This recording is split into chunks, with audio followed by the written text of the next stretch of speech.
नमस्कार, स्वराज एक्सप्रेस के खास प्रोग्राम जनता मांगे जवाब में आपका स्वागत है। मैं हूं शोभित शर्मा। केंद्र सरकार के नए कृषि कानूनों को लेकर जहां किसान एक और आंदोलन पर डटे हैं, तो वहीं मोदी सरकार के एक और फैसले से अब एलोपैथी डॉक्टर्स आक्रोशित हैं। दरअसल केंद्र सरकार ने आयुष चिकित्सकों को सर्जरी करने की अनुमति दे दी है, जिसे लेकर इंडियन मेडिकल एसोसिएशन ने न सिर्फ अपनी नाराजगी जताई है, बल्कि आईएमए की अपील पर डॉक्टर्स ने शुक्रवार को हड़ताल भी की। इस हड़ताल का सरकारी अस्पतालों के एलोपैथी डॉक्टर्स ने भी समर्थन किया है। हालांकि निजी अस्पताल की तरह यहां मरीजों को परेशानी नहीं होना पड़ा, लेकिन बड़ा सवाल यह है कि आयुष डॉक्टरों को सर्जरी करने की अनुमति मिलने पर आईएमए को ऐतराज क्यों है। सवाल यह भी है कि मिक्सोपैथी से अगर मरीजों का इलाज होगा तो क्या वो फायदेमंद रहेगा या मरीज की जान खतरे में पड़ जाएगी। आज इस पर विस्तार से बात होगी, लेकिन उसके पहले हम चलेंगे छत्तीसगढ़, जहां सत्ता परिवर्तन के 2 साल बाद भी 2 दर्जन से अधिक निगम मंडल आयोग ऐसे हैं जहां अब तक नियुक्ति नहीं हो सकी है। जबकि नियुक्तियों को लेकर प्रदेश कांग्रेस प्रभारी से लेकर मुख्यमंत्री, मंत्री, वरिष्ठ नेता आपस में कई बैठकें कर चुके हैं। पहली सूची जारी करने के बाद दूसरी सूची पर पेच आखिर कहां फंस रहा है। कई नेताओं के बीच समन्वय की जगह नाराजगी की खबर आ रही है। क्या ये वो वजह है जिसकी वजह से देरी हो रही है। पीसीसी चीफ मोहन मरकाम तक नाराज हो गए थे, ये भी खबर बीच में सामने आई थी। इस बीच मुख्यमंत्री भूपेश बघेल को यह भी कहना पड़ गया कि निगम मंडल आयोग में नियुक्तियों का विशेषाधिकार उनके पास है। हालांकि इनके बीच गलतफहमी को लेकर भी उन्होंने एक बहुत बड़ा बयान दिया है, जिस पर एक नई बहस भी शुरू हो सकती है। इधर बीजेपी कांग्रेस को लेकर चुटकी पर चुटकी ले रही है। लिहाजा जनता मांगे जवाब में पहले चर्चा निगम मंडल की फांस के इसी मुद्दे को लेकर।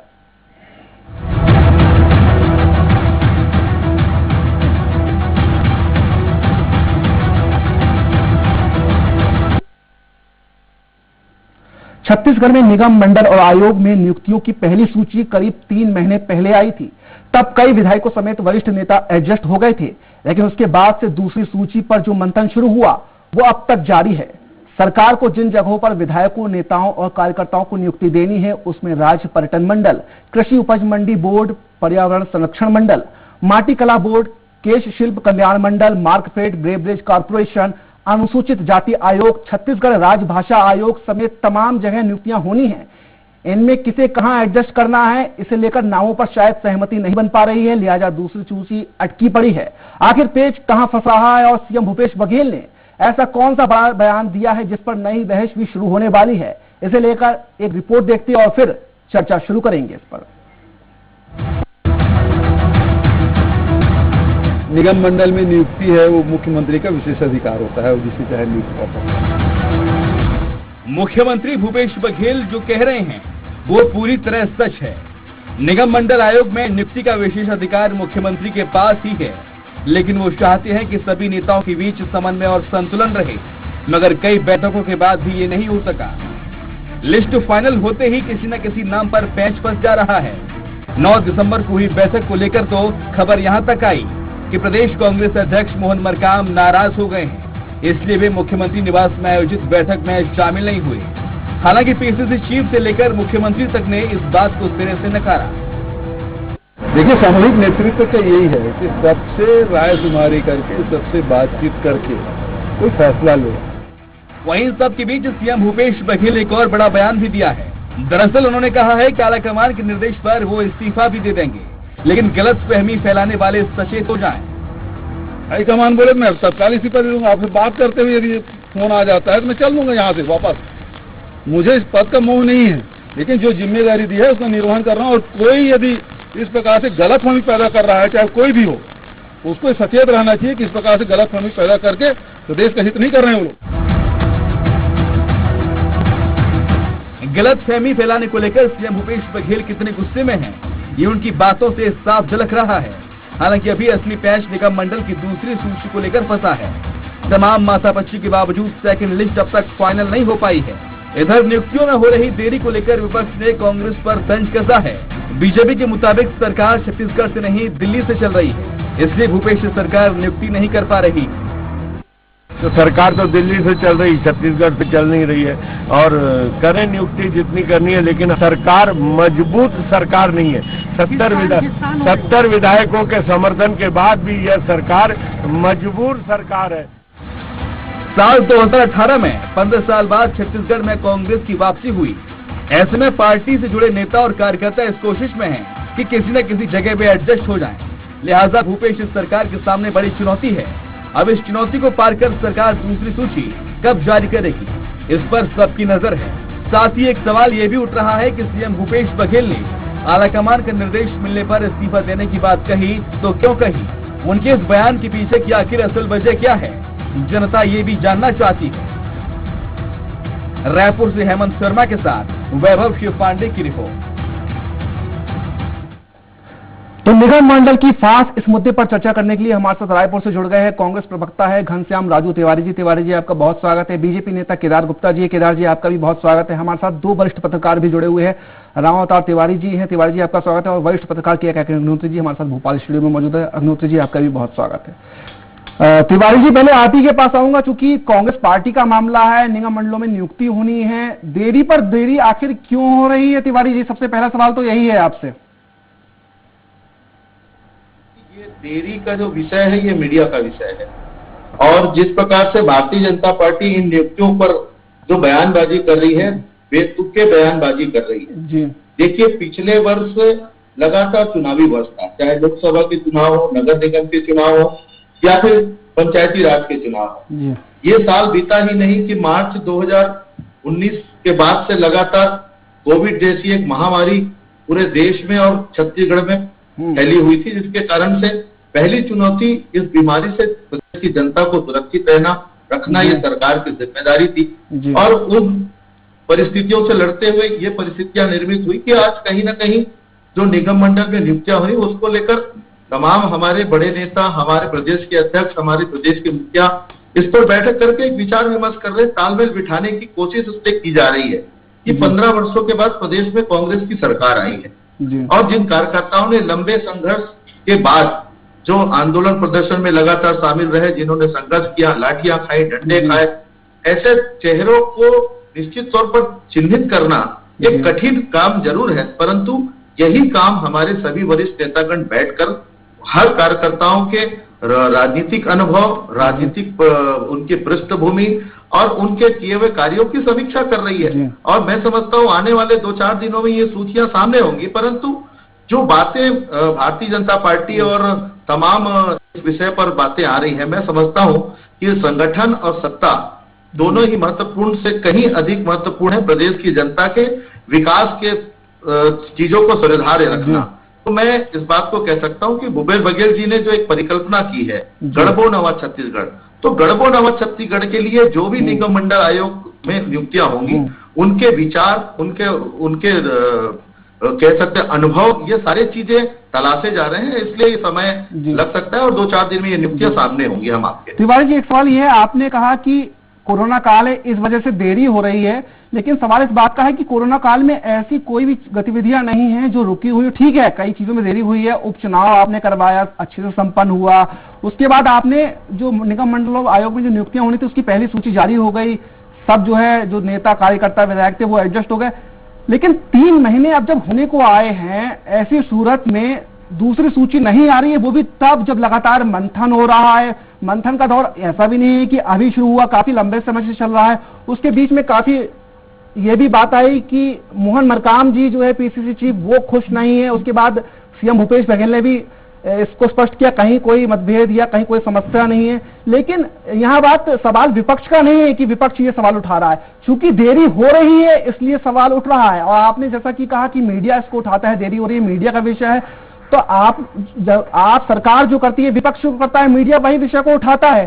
तो हम तो सीधे आपसे सवाल करेंगे कि देरी क्यों हो रही है, आखिर पेच कहां पर फंस रहा है, कौन से ऐसे नेता विधायक कार्यकर्ता है जो नहीं मान रहे हैं, किन की वजह से मुश्किलों का सबब बना हुआ है, जहां भी जो फांस फंसी हुई है? तिवारी जी। शोभित जी, साख कहीं नहीं फंसी है, सीधे तौर पर सत्ता और संगठन। साख नहीं, साख की बात नहीं कर रहे, फांस फंसी हुई है। साख की बात नहीं कर रहे, फांस फंसी हुई है। चलिए सांस ही सही, कहीं सांस नहीं फंसी हुई है। सांस नहीं, तिवारी जी फांस की बात कर रहे हैं हम। चलिए, आप जो प्रश्न कर रहे हैं मैं उसके सीधे जवाब पर आता हूँ। किसी प्रकार की चिंता करने की आवश्यकता नहीं है। जिस प्रकार की बैठकों का दौर चल रहा है, ये मान के चलिए कि खाली नियुक्तियां मात्र ही सरकार की या फिर संगठन की जिम्मेदारी नहीं। ऐसे व्यक्ति जो उन विभागों की जानकारी रखते हो, उन विषयों की जानकारी रखते हो, उन लोगों को भी चयन करना एक प्राथमिकता हमारी है। और जिस प्रकार से मुख्यमंत्री जी जो बयान है, जिसको तोड़ मरोड़ कर मैं समझता हूं पेश करने की कोशिश हो रही है मीडिया में, वो स्वयं इस बात को कह रहे हैं कि मैं जिसके लिए हकदार हूं उसको मैं कहीं ना कहीं सभी लोगों से चर्चा राय मशूरी करके करना चाहता हूं। ये तो उनका बड़प्पन है, ये तो उनका कहीं ना कहीं संगठन की ओर से कह ले, क्योंकि वो तत्कालीन प्रदेश कांग्रेस के अध्यक्ष भी रहे हैं मुख्यमंत्री के पहले, तो बेहतर रूप से जानते हैं कि सभी को साथ लेकर चलना, सभी के राय शुमारी करना, ये करके वो अपने अधिकारों का उपयोग करेंगे। तो मैं समझता हूँ इस पर बयानबाजी नहीं होनी चाहिए। रही बात कि मोहन मरकाम जी क्यों चले गए, तो मोहन मरकाम जी क्यों चले गए ये तो हम बेहतर बताएंगे, क्योंकि उनके क्षेत्र विधानसभा में कोंडागांव में कार्यक्रम तय थे और उन कार्यक्रम में वो मुख्य अतिथि थे, इसलिए उन्हें जाना था। अब इसे कहा जाए कि वो इन कारणों से चले गए, तो ये कपोल काल्पनिक प्रश्न है और इस प्रश्न पर मैं नहीं समझता कि बहुत ज्यादा कोई जवाब देने की आवश्यकता। ठीक है, तिवारी जी आपके पास आऊंगा। केदार जी, आप उनका पार्टी का आंतरिक मामला है, आप उसमें क्यों बीच में जो है लठ भाज रहे हैं? भाई उनका नियुक्तियां करना है, वो देखेंगे, जब जो बेहतर उनको शख्स मिलेगा उसकी नियुक्ति वहां कर दी जाएगी। आप बिना बेवजह की बातें कर रहे हैं, कांग्रेस का ऐसा कहना है? नहीं, बेवजह की बात नहीं है। देखिए, कांग्रेस पार्टी तो ये भी कह रही है कि ये विषय मीडिया उठाता है जी,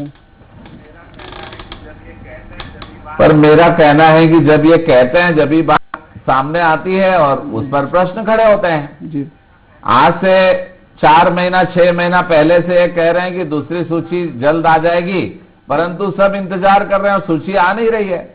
और जब सूची की बात होती है तो दिल्ली के दौरे शुरू हो जाते हैं। तो छत्तीसगढ़ सरकार को, संगठन को, कांग्रेस पार्टी के कोई पावर है कि नहीं है? केदार जी, लेकिन केदार जी माफ कीजिएगा, मैं बीच में आपको थोड़ा सा रोक रहा हूँ। दिल्ली आपने जाने की बात कही, दिल्ली तो स्वाभाविक है, चूंकि आला कमान वहां पर है। बीजेपी भी कुछ होता है तो आला कमान से पहले अनुमति ली जाती है, पूछा जाता है, तो इसमें क्या गलत है? नहीं, निगम मंडल के लिए भारतीय जनता पार्टी में यहाँ की बॉडी बैठकर तय कर लेती है, यहाँ समिति है, उसको पूरा पावर है जी। भाई, निगम मंडल के लिए आपको दिल्ली भागने की जरूरत पड़ रही तो उसका कारण है, मेरे बोलने का भी कारण है। कहीं पार्टी में अंदरूनी असंतोष है और कह देते हैं ये जो नाम तय हुए हैं ये हाईकमान ने तय किए हैं, और हाईकमान ने तय किए हैं इसलिए आप सब लोग चुप हो जाओ। तो असंतोष को दबाने की एक प्रक्रिया है, इसके अलावा और कुछ नहीं है। इससे बड़ा असंतोष और क्या हो सकता है कि निगम मंडल की बैठक चल रही है कि इसको तय करना है, मुख्यमंत्री जी ले रहे हैं और कांग्रेस के प्रदेश अध्यक्ष वहां से उठकर चले जाते हैं, कहते हैं कि मैं एक कार्यक्रम में बिजी हूं। तो क्या पहले से अपॉइंटमेंट नहीं था क्या इसका बैठक का? क्या पहले बताया नहीं गया था क्या ये महत्वपूर्ण बैठक है? और लगातार बहानेबाजी करना, अरे असंतोष है तो है, कहीं कोई विधायक को सेट कर रहे हैं। कितने विधायक आ गए इसमें निगम मंडल में, आप गिनती करिए तो मुझे ऐसा लगता है 45 से ज्यादा विधायक, जबकि ये विधायक तो वो है ही, कार्यकर्ताओं को ये पद देना था। जो कार्यकर्ता मेरे भाई घनश्याम राजू तिवारी जैसे मेहनती कार्यकर्ता, इनके जैसे सैकड़ों कार्यकर्ता हैं, उनको छोड़कर और विधायकों को निगम मंडल में बिठाया जा रहा है। ये कौन सा पार्टी का आंतरिक लोकतंत्र है? इसमें तो असंतोष पैदा होगा। जो असंतोष दिख रहा है वो सही है, कांग्रेस का असंतोष। इसमें कार्यकर्ताओं के हक को छीना जा रहा है। बार बार दिल्ली भाग रहे हैं, बार बार दिल्ली भाग रहे हैं, और बात आती है तो कहते हैं अभी इस्तीफा दे देंगे, तभी इस्तीफा। अरे भाई, मांग कौन रहा है? मांग कौन रहा है? और टीएस सिंहदेव साहब बोले थे कि अगर धान की आखिरी किस्त अगली धान खरीदने के पहले नहीं मिली तो मैं इस्तीफा दे दूंगा। ये कांग्रेस में महत्वपूर्ण लोग इस्तीफे के पीछे क्यों पड़ गए भाई? भारतीय जनता पार्टी ने तो कभी किसी का इस्तीफा मांगा नहीं, यही कहते हैं, तब हम लोग बोल देते हैं। कौन सी बात है? केदारी जवाब ले ले तिवारी जी से। 70 विधायक हैं और इनमें क्यों ये इस्तीफे की होड़ चल रही है कि मैं दे दूंगा, मैं दे दूंगा? जी ठीक है, ठीक है, केदार जी जवाब ले लें। तिवारी जी, आप कुछ कहने भी जा रहे थे और गुप्ता जी की बातों का जो सवाल उन्होंने किया उसका भी जवाब। निश्चित ही इस्तीफे की पेशकश की बात इसलिए होती है जी कि हमारे आला नेता, हमारे नेतृत्वकर्ताओं में सत्ता का लालच नहीं है जी, और मैं समझता हूं कि जिस सत्ता की कुर्सी पर वो बैठे हैं वो सर्वोच्च पद है। लेकिन जनता के विकास के लिए अपने पद के आगे, उनके आगे ये सब चीजें मायने नहीं रखती। इस्तीफा देने की पेशकश की बात यह है, केदार जी उसको दूसरे ढंग से ले रहे हैं जी। रही बात कार्यकर्ताओं की नियुक्ति की, तो केदार जी निश्चित ही आपकी सिंपैथी मेरे प्रति है, उसके लिए मैं आपका आभारी हूं, परंतु मैं इस बात को कह सकता हूं बड़ी ईमानदारी से कि भूपेश बघेल जी पूर्व में प्रदेश कांग्रेस के अध्यक्ष रहे हैं, टी.एस. सिंहदेव जी नेता प्रतिपक्ष रहे हैं, और तमाम हमारे जितने वरिष्ठ नेतागण हैं वो संगठन में लंबे समय तक काम करते हैं, तो उन्हें पता है कि कौन कार्यकर्ता बेहतर रूप से पार्टी के लिए काम किया है, निष्ठावान कार्यकर्ता है, किन्हें टिकट की जरूरत थी, टिकट नहीं मिल पाई, और कौन लोग वो पोर्टफोलियो रखते हैं कि आज निगम मंडल में उनकी आवश्यकता है। इसी की समीक्षा हो रही है, और बेहतर नाम हो, बेहतर कार्यकर्ताओं का चयन हो, किसी के साथ अन्याय ना हो, ये सारी परिस्थितियों के आधार पर निर्णय हो रहे हैं। इसे कह देना कि दिल्ली तय करेगी, भाई राष्ट्रीय अध्यक्ष हैं, पार्टी एक आला कमान होती है, तो मैं समझता हूँ ये तो भारतीय जनता पार्टी में भी ये परंपराएं हैं। और रही बात विधायकों की नियुक्ति की, तो मैं पूछना चाहता हूँ केदार जी से, देवजी भाई पटेल विधायक से, सीनियर विधायक थे, लेकिन वो पाठ्य पुस्तक निगम के अध्यक्ष थे, तो विधायकों को तो आपने भी निगम मंडल में बनाया है। तो ये पार्टी के अंदर अपनी एक व्यवस्था होती है, इन व्यवस्था के आधार पर ये चयन होते हैं। निश्चित ही कि सीटें तय नहीं है, सीटें कम है, लेकिन कार्यकर्ता अधिक हैं। इसी की समीक्षा की जा रही है कि कौन सत्ता के साथ काम करेगा, कौन संगठन के साथ काम करेगा, किसे कहां किस तरीके एडजस्ट किया जाएगा।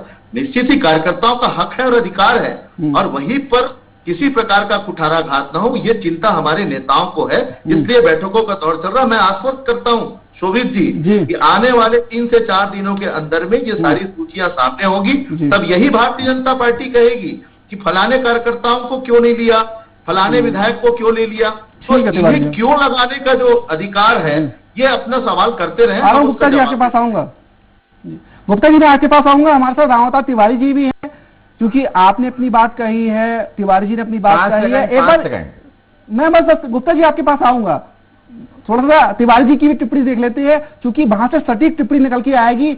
जो निगम मंडल में जो देरी हो रही है, किस वजह से देरी हो रही है, तिवारी जी बेहतर बता सकते हैं कि वाकई में कुछ बेहतरी के लिए देरी हो रही है या कुछ गड़बड़ है, असंतोष पर अपने का डर है, इस वजह से देरी हो रही है। तिवारी जी आपसे समझना चाहेंगे। देखिए, एक तरफ 15 साल का संघर्ष है, दूसरे तरफ अपार जन समर्थन मिला है, तो इस और तीसरे आगे की रणनीतियां कैसे हो पार्टी की, 3 ऐसी बातें हैं, उसके कारण पार्टी के नेतृत्व को अलग अलग तरीके से सोचना पड़ रहा है। पहले ये कि 15 साल जिन्होंने संघर्ष किया, उस संघर्ष में जो लोग थे उनको शामिल किया जाए, ये एक बहुत जरूरी चीज है, क्योंकि जिनने लंबी लड़ाई लड़ी, आज उनको सम्मान मिलने का एक उचित अवसर है। अब वो 2 साल हो गए, 2 साल नहीं होना चाहिए था, पहली सूची के समय ही सूची आ जानी चाहिए था, मगर नहीं आई। अब लगातार अनेक कारणों से लंबा होने से जो कार्यकर्ता प्रतीक्षा कर रहे हैं, जिनको आशा है, उन लोग को भी लगने लगा कि अरे भाई आ रहे सुनते सुनते इतना लंबा हो गया, अब दिवाली आ गया, दिवाली के समय कुछ महत्व मिल जाता, नहीं मिला, तो लोगों को लंबा इंतजार है। दूसरे तरफ अपार जन समर्थन जो जनता से मिला है, उसके बीच बहुत सारी जिम्मेदारी पार्टी की बन गई है। तो ऐसे में कई विधायक जीत के आ गए हैं, उनको लग रहा है कि हमको मंत्री नहीं बनाया गया तो कम से कम निगम मंडल बन जाए, वो एक चीजें आ रही है लगातार, और दबाव भी बन रहा है। तीसरे बार अगर इसके बीच जो कोई भी सरकार चाहती है कि हम रिपीट हो जाएं, तो रिपीट होने के लिए इसके बीच जो सक्रिय कार्यकर्ता हैं, जो अच्छी छवि के हैं, जिनकी सोच है, जिनको मैदान में पकड़ है, क्या वैसे लोगों को स्थान नए चेहरों को मिल पाएगा? तो एक अलग अलग चीजें पार्टी के भीतर होने के कारण। दूसरा ये कि व्यक्तिवाद, कुछ नेताओं के दबाव होंगे, जो उनके साथ सक्रिय थे वो हमारे समर्थकों को ले, निश्चित तौर पे ये बात हो, कहीं न कहीं पार्टी के नेताओं के बीच समन्वय नहीं होने के कारण लगातार बैठकों का दौर बढ़ता जा रहा है। अगर आपसी समन्वय होता तो ये स्थितियां उत्पन्न नहीं होती। ये बात सही है कि भूपेश बघेल जी ने कहा कि मेरे को अधिकार है उसके बावजूद भी मैं समन्वय करने की कोशिश कर रहा हूं। तो एक समन्वय की कोशिश में ही विलंब हो रहा है और जो कार्यकर्ता हैं उनको लग रहा है कि अब मिल जाए लड्डू, कम से कम सत्ता का सुख उनको भी मिल जाए, इतने लंबे समय तक संघर्ष था। तो ऐसी स्थिति में पार्टी के सामने एक कठिन चुनौतियां हैं। चुनौती यह है कि अगर वो सही चयन हुआ तो वो पार्टी आगे रेस कर पाएगी, अगर चयन खराब हो गया तो असंतोष बढ़ेगा। तो असंतोष के बीच कैसे फिर विधानसभा चुनाव जो आगे लड़ना है तो कैसी स्थितियां अच्छी बनेगी। तो कई प्रकार की चुनौतियां हैं। अब हो सकता है कि नए लोगों को लिया जाए, हो सकता है संगठन में लोगों को एडजस्ट किया जाए। तो क्या क्या रणनीति बनती है आगामी कुछ दिनों में ये उभर के आएगा। जब ये कहा जा रहा है कि 17 तारीख को 2 साल पूरे होंगे तो 2 साल होने के पहले ही सूची जारी कर दी जाएगी। उस सूची में किस नेता को ज्यादा तवज्जो मिलता है, जाति समीकरण देखते हैं या संघर्ष देखते हैं या किसी व्यक्ति से जुड़े कार्यकर्ता को पद दिया जाता है। तो कई ऐसी बातें हैं। कहा जा रहा है कि जो जो बड़े नेता हैं वो सिफारिश कर रहे हैं, उनको ज्यादा पद दिया जा रहा है। जो संघर्ष किए जो 15 साल तक, उनकी उपेक्षा होने का डर है। तो कई ऐसी बातें जो सामने आ रही है। तो ऐसे स्थितियों में क्या निर्णय होता है, अलग अलग तरीके से जो समीक्षाएं आ रही है उनमें कहीं न कहीं ये कहा जा रहा है कि मंथन में ये बातें आ रही कि असंतोष उभर कर ना आए, क्योंकि बड़ा मौका है सरकार में पद देने का।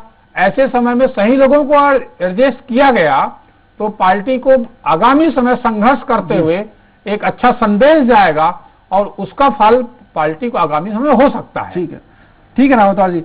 केदार जी, आप कुछ कहना चाह रहे थे, आप अपनी बात कहिए, फिर हम मैं यही कह रहा हूं, जैसे राम अवतार जी कह रहे हैं कि बड़े बड़े नेताओं के बीच समन्वय नहीं हो रहा है और इसलिए बैठकें आगे बढ़ती जा रही है। मैंने उसी को कहा कि भाई पार्टी में असंतोष है, समन्वय का नहीं होना मतलब स्पष्ट रूप से है कि समन्वय वहां नहीं होता जहां असंतोष होता है। तो भारतीय जनता पार्टी शुरू से कह रही है, हालांकि कांग्रेस का आंतरिक मामला है, पर ये असंतोष अगर रहेगा और जी गुप्ता जी फिर सरकार रहेगी तो प्रदेश का भला कैसे होगा जी, कभी भला नहीं हो सकता।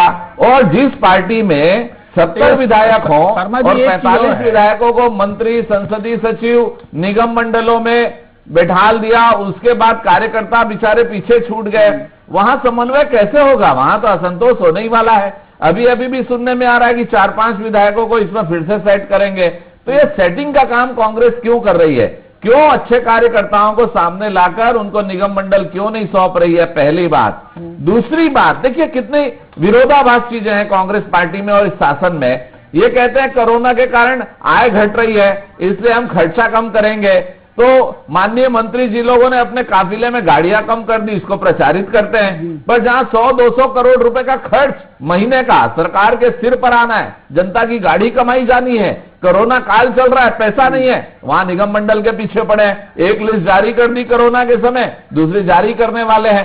तो आखिर ये इनका क्या विचारधारा है, कैसे आगे बढ़ना चाहते हैं, इस्तीफे की बात बार बार क्यों बड़े बड़े नेता करते हैं, मंत्री करते हैं, समझ के बाहर है। ये अंतरकलह का परिणाम है कि बार बार कहना पड़ता है मेरे 5 आदमी को नहीं बनाओगे तो हाईकमान कहेगा मैं इस्तीफा दे दूंगा। ये भी कहा है कि मुख्यमंत्री बार बार वही बदलता है, जहां गठबंधन वाली सरकार होती है वहां 1-2 साल का मुख्यमंत्री रहता है और जहां मजबूत सरकार होती है वहां का मुख्यमंत्री पूरा कार्यकाल पूरा करता है। हम नहीं कह रहे ना, ये जो चर्चा है ये उन्हीं के मंत्री, माननीय मुख्यमंत्री जी भी तो कह रहे हैं, माननीय टी.एस. सिंहदेव जी भी कह रहे हैं, हम थोड़ी कह रहे हैं। चलिए हम तो खाली याद दिला रहे हैं कि भाई किसानों की अगर किस नया धान खरीदने के पहले तिवारी जी हैं वो इस बात को अच्छी तरीके से बता पाएंगे। टी.एस. सिंहदेव जी बोले मैं इस्तीफा दे दूंगा, ये बात उन्होंने क्यों कही, अभी तक इस्तीफा टी.एस. सिंहदेव जी का नहीं हुआ, उनका असल मतलब क्या था, ये घनश्याम जी बेहतर बता पाएंगे। घनश्याम जी जी, मुख्यमंत्री को इस्तीफा देने वाली बात क्यों कहनी पड़ रही है? देखिए शोभित जी, मैं इस मुख्यमंत्री जी के बाइट के विषय पर जो मुझे जानकारी प्राप्त हुई है कि आज उनसे किसी पत्रकार साथी ने इस विषय पर कोई सवाल किए, तब उन्होंने कहा कि लोकतांत्रिक प्रक्रिया से चुनी हुई सरकार है, विधायक दल के नेता ने उनका नाम तय किया हुआ है और पूर्ण बहुमत की सरकार है, 5 साल कार्य करने का अवसर है। लेकिन जो लोग भी अगर इस प्रकार के भ्रम फैला रहे हैं, ये उचित बात नहीं है, ये विकास को कहीं ना कहीं अवरुद्ध करने की बात है। ये उस जवाब का पूरा सवाल है। लेकिन मैं कहना चाहता हूं कि भारतीय जनता पार्टी आधे शब्दों को खाकर आधे शब्दों को इस प्रकार से जनता के बीच दिग्भ्रमित या फिर भ्रम फैलाने का प्रयास जो कर रही है। घनश्याम जी, मैं आपको बता दूं कि जो दिखाई पड़ रहा है, टी.एस. सिंहदेव जी ने से पूछा गया था, 2-3 दिन पहले की बात है, उनसे पूछा गया था कि जो है मुख्यमंत्री को लेकर कि मुख्यमंत्री, तो उन्होंने कहा था कि मुख्यमंत्री 2 दिन का भी होता है, 2 साल का भी होता है, 2.5 साल का भी होता है। तो इस सवाल पर जो है मुख्यमंत्री जी ने इस तरह का जवाब दिया था। मुझे इस बारे में जानकारी नहीं है शोभित जी, मैंने बहुत ज्यादा इस विषय को देखा नहीं है जी। अगर इसका जवाब चाहिए तो मुझे लगता है कि टी.एस. सिंहदेव जी बेहतर रूप से इसका जवाब दे सकते हैं, माननीय मुख्यमंत्री जी जवाब दे सकते हैं। चलिए ठीक है, यहाँ पे वरिष्ठ पत्रकार अग्निहोत्री जी बैठे हुए हैं, अग्निहोत्री जी से जानने की कोशिश करते हैं कि इस तरह का जी ने तो कहा था ना कि किसानों को अगर चौथी किस्त दूसरा धान खरीदने के पहले नहीं दोगे तो इस्तीफा दे दूंगा, ये तो सुने होंगे घनश्याम भाई। ठीक है, केदार जी का तो बयान सुने होंगे, किसानों का पैसा नहीं मिला जी। अभी अग्निहोत्री जी की टिप्पणी ले लेते हैं। अग्निहोत्री के नाम पर 15 साल तक झूठ बोला, जिन लोगों ने 300 रुपए बोनस देने के नाम पर झूठ बोला, उनके मुंह से ये सवाल उचित नहीं लगते जी। देखिए दरअसल शोभित जी ये बात भाई मंत्री जी ने कहा तो हम कह रहे हैं, हमारे तरफ से कुछ नहीं घनश्याम भाई। केदार जी, अग्निहोत्री जी को भी थोड़ा समय देंगे क्योंकि समय की कमी है, अग्निहोत्री जी की भी टिप्पणी आ जाए तो अच्छा होगा। नहीं, ये बात तो सही है, मुख्यमंत्री जी जो कह रहे हैं कि ये उनका विशेषाधिकार है, किसको मंत्री बनाना, किसको निगम मंडल में अध्यक्ष और उपाध्यक्ष बनाना, किसको पद देना, ये मुख्यमंत्री का विशेषाधिकार है। ये बात सही है और ये बात भी सही है कि चाहे वो भारतीय जनता पार्टी हो, चाहे वो कांग्रेस हो या अन्य पार्टी, दिल्ली की ओर देखते हैं क्योंकि हाईकमान दिल्ली में है। शोभित जी आप सही कह रहे हैं कि दिल्ली से उनको अपना मत लेना पड़ता है या फिर परमिशन लेनी पड़ती है। यह कितना छोटा से छोटा मामला, ग्रीन सिग्नल तो लेना ही पड़ेगा। जी हाँ, तो चूंकि इतनी बड़ी पार्टी है और इतना भारी बहुमत से जीत करके आई है, जैसा कि आएंगे आपके पास, जैसा कि राम अवतार जी कह रहे हैं कि बहुत भारी जनमत जो है उनके समर्थन में उठ खड़ा हुआ पिछले विधानसभा चुनाव में। तो चूंकि बहुत सारे कार्यकर्ता उसके लिए लगे, बहुत सारे जो विधायक हैं वो भी उम्मीद में लगे मंत्री पद के, तो उन सबको भी संतुष्ट करना है, ये बात जरूर है। और शोभित जी आपको याद होगा कि जब सरकार का गठन हो रहा था तब एक बात और निकल करके आई थी सूत्रों के हवाले से, छत्तीसगढ़ में 2.5 साल का कार्यकाल होगा, 2.5 साल भूपेश बघेल जी मुख्यमंत्री रहेंगे और 2.5 साल का कार्यकाल जो है उसके बाद बाबा साहब को टी.एस. सिंह, हालांकि आलाकमान की ओर से बात ने इस बात को खारिज भी कर दिया था, भूपेश बघेल जी ने भी इस बात को खारिज किया था और टी.एस. सिंहदेव जी ने भी खारिज किया इस बात को, खारिज किया। लेकिन जो अभी भी मैं आपको बता रहा हूँ, आज ही मेरी छत्तीसगढ़ में एक बहुत वरिष्ठ पत्रकार से बात हुई, तो जो टी.एस. बाबा का जो बयान आया और उसके बाद जो मुख्यमंत्री जी ने जो इस्तीफे की पेशकश की है, वो उसी की सुगबुगाहट है जो पहले जो फार्मूला तय हुआ था हाईकमान के साथ में। तो हो सकता है उसका भी एक परिणाम हो कि मुख्यमंत्री को ऐसा बयान देना पड़ा इस्तीफे वाला। जी ठीक है। घनश्याम जी आप कुछ कहना चाहते हैं, बहुत संक्षिप्त में कहिएगा क्योंकि समय की कमी है। जी घनश्याम जी। वित्तीय कोरोना काल के इन परिस्थितियों में जिस प्रकार से निगम मंडल की नियुक्तियों पर वित्तीय घाटे की बात मेरे भाई केदार गुप्ता जी कर रहे हैं, मैं उनसे यही मात्र पूछना चाहता हूं, जो भी नियुक्तियां हो रही है वो संविधान और नियमों के आधार पर हो रही है, लेकिन 15 साल की डॉक्टर रमन सिंह जी की सरकार ने सीएम फेलोशिप के नाम पर लाखों रुपए का बंदर बांट करके इन्होंने नियुक्तियां की थी। छत्तीसगढ़ की जनता की अधिकारी कर्मचारियों को भत्ता तो दे दो, महंगाई भत्ता बाकी है, 7वें वेतनमान का आयोग का पैसा बाकी है, वो पैसा तो अपने पास रखे हो और उसके बाद निगम मंडल की नियुक्ति कर रहे हो, उसका क्या होगा? अरे एक तरफ आप घाटे की बात करते हो, टारगेट चार्ट कम करने की बात करते हो, 200 करोड़ रुपए निगम मंडल को, किस बात के लिए?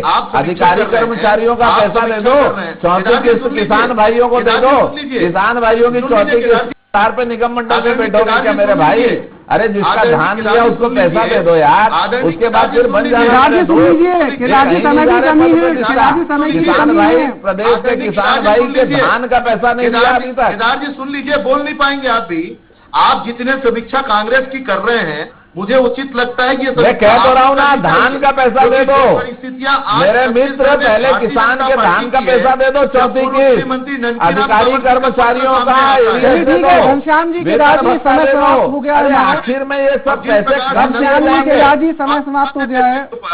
और डॉक्टर रमन सिंह जी के भ्रष्टाचार की जो यहाँ कलई खुली हुई है, ठीक है, इस विषय पे आगे जब मुद्दा रखेंगे बात कर लेंगे। घनश्याम जी, चिंता भारतीय जनता पार्टी को उसकी करनी चाहिए, समीक्षा। किसानों का पैसा दिलवा दो घनश्याम भैया, किसानों का चौथी किस्त आपको नहीं है, चौथी किस्त बाकी है किसान की। घनश्याम जी, घनश्याम जी, हमारे सवाल का जवाब दे दीजिए। घनश्याम जी, ये मान लो कि 17 दिसंबर से पहले सरकार के 2 साल पूरे होने से पहले दूसरी सूची आ जाएगी आपकी ओर से।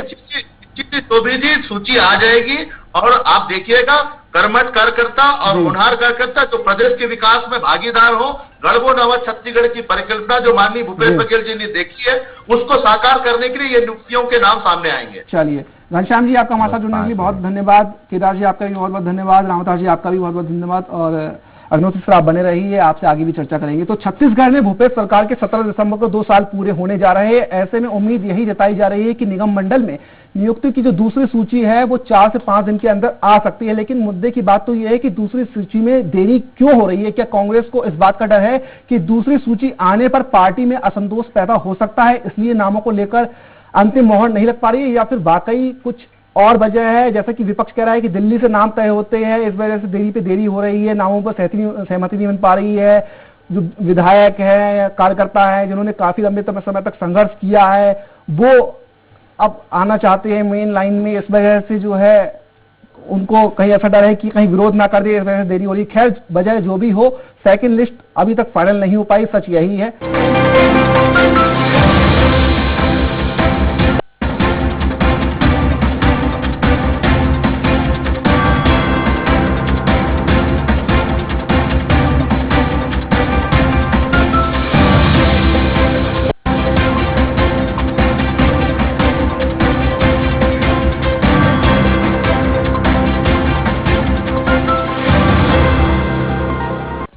RKDF University Bhopal, most